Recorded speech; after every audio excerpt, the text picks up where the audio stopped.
ఈరోజు బైబిల్ ధ్యానము. శాపరహిత జీవితమును అనుభవించుము. అది ముండ్ల తుప్పలను గచ్చపొదలను నీకు మొలిపించును. పొలములోని పంట తిందువు. నీవు నేలకు తిరిగి చేరు వరకు నీ ముఖపు చెమట కార్చి ఆహారము తిందువు. ఆది కాండము 3వ అధ్యాయము 18-19 వచనాలు. దేవుడు నేలను అందమైన తోటగా కలుగచేసెను గాని నరుని యొక్క పాపము దాని యందు ముండ్ల తుప్పలను గచ్చ పొదలను మొలిపించెను. పాపము నీ హృదయంలో ముండ్ల తుప్పలను మొలిపించును. అది నిన్నును ఇతరులను గృచ్చునటువంటి స్వభావమును నీలో మొలిపించును. నీవు ఒక ముల్లుగా ఉండకుండునట్లు తన తలకు ముండ్ల కిరీటము ధరించి ఈ శాపమును యేసు తానే తన మీద వహించుకొనిరి. నీ ముఖపు చెమట కార్చి ఆహారము తిందువు.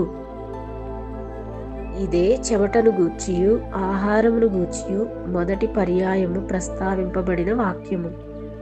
పాపమునందు పడిపోక మునుపు నరుడు తన ఆహారము నిమిత్తము ప్రయాసపడనవసరము లేకుండెను. అతడు ఫలములను తిని సంతోషించుచుండెను. అందుకొరకై అతడు ప్రయాసపడనవసరము లేకుండెను. అయితే అతడు ఇప్పుడు కృషి చేయవలసి వచ్చెను. పాపము చేసిన తరువాత అతని హృదయము కఠినమైన రీతిగానే నేల కూడా కఠినమగుట వలన ప్రయాసముతో దానిని దున్నవలసి వచ్చెను. ఇహలోక సంబంధమైన కార్యములను గూర్చిన చింతల నుండి విడుదల పొంది మనము స్వతంత్రులముగా ఉండవలెనని ప్రభువు కోరుచున్నాడు.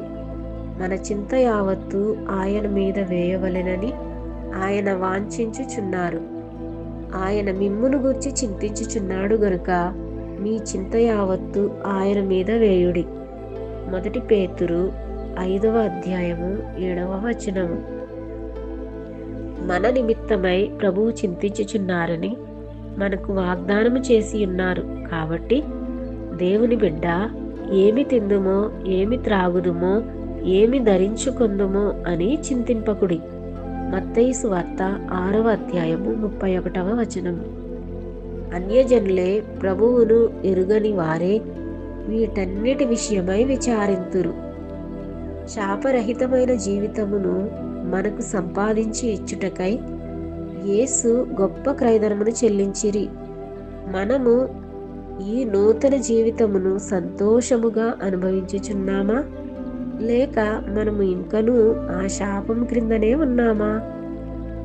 ఈ వీడియో యొక్క పూర్తి వివరణ కావాలంటే దయచేసి వివరణను చూడండి.